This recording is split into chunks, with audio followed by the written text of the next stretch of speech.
Hello all, this is Straight Edge CTB and I'm here to discuss something that is, I guess, that's near and dear, and that is my opposition to capital punishment.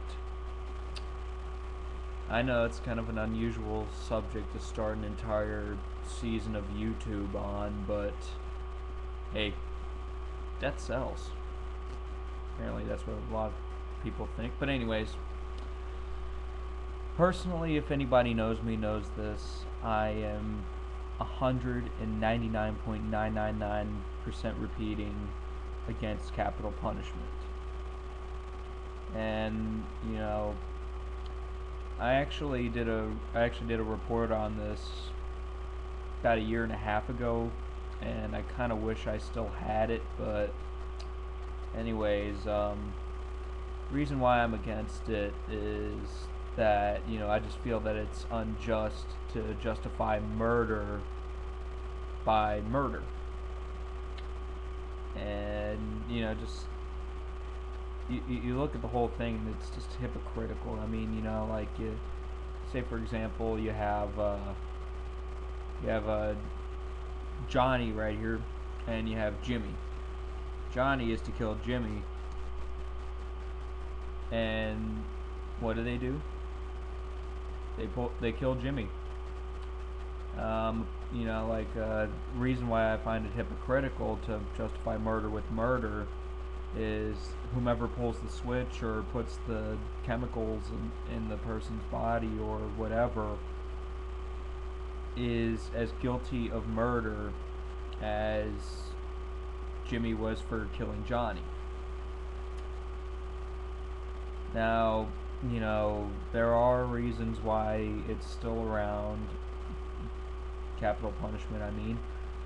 Like, a lot of people complain that the prison system is overpopulated, and, be that as it may, you can ask me, and if you ask your heart this, you just, it's still murder, man. It's still murder. And there are so many circumstances in which the case that a person may be wrongfully accused and put to death wrongfully. And if I were to ever do jury duty for a death penalty case, I couldn't do it. I could not, with a decent conscience, decide whether or not somebody should be put to death.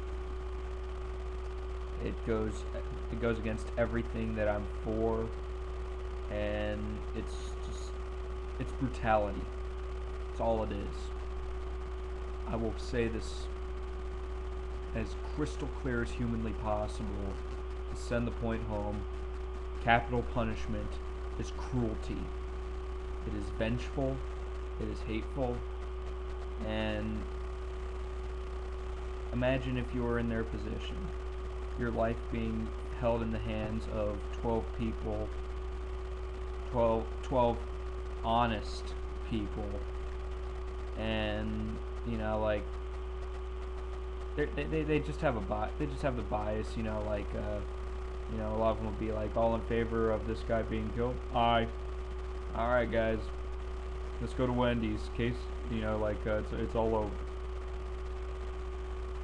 I couldn't do that. See, I can say it however many times I want, but I think the Green Mile really puts it all in perspective. Basically, the Green Mile. If you've never seen the Green Mile, it's about a man who is put in death row, and like I mentioned, the dude is wrongfully accused, and it just chronicles his stay in death row before his execution. And if you are still for capital punishment or whatever, I dare you to watch this movie and, just have a different perspective on it. Like another point I'd like to bring up is, you know, there. What if the what if the murder was accidental? Like what if it was in the case of self-defense? Murder is murder is murder. Like that's what a lot of people think, and if you defend yourself, you be put to death. Come on. Like it's just it's things like that that make me just think I wish that we were in 2011 as a society than to frivolously put people to death for any number of reasons. And I guess my closing thought on this is I want you to, put yourself in that position and try to imagine what it's like, like to have 12 people biasly decide whether you live or you die. And, it's just and I dare you to walk away from that thought with the same point of view. I'm Straight Edge CTB, and that's my 2 cents.